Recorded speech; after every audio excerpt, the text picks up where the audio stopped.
আজ 10ই আগস্ট আরজিকর হাসপাতালের সামনে উত্তর কলকাতা জেলা কংগ্রেসের পক্ষ দিয়ে একটি বিক্ষোভ কর্মসূচি এবং সুপারের কাছে ডেপুটেশন জমা দেওয়ার সময় পুলিশের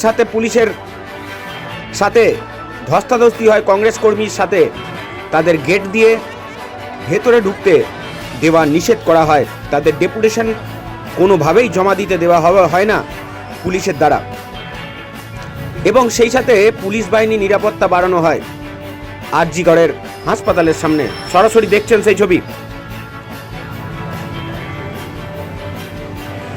এই বিক্ষোভ কর্মসূচি মূলত বিষয় ও দাবি হয় কর্মরত মহিলা ডাক্তারের হত্যার জবাব চাই, সকল দোষীদের দৃষ্টান্তমূলক শাস্তি চাই। রাজ্যে যেভাবে নারী নির্যাতনের ঘটনা সামনে আসছে তাতে এই রাজ্যের নারী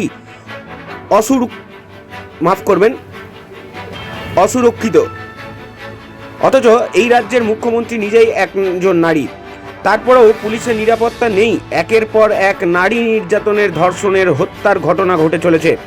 এই অপরাধগুলো অবিলম্বে বন্ধ করতে হবে। যারা এই অপরাধে সামিল তাদের কঠোর শাস্তি দিতে হবে।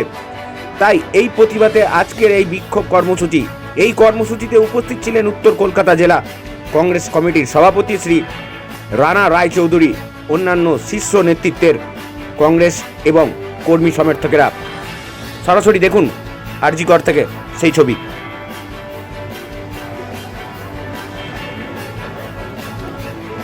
আরজিকর থেকে তানিয়া ঘোষের রিপোর্ট, ডেলি নিউজ।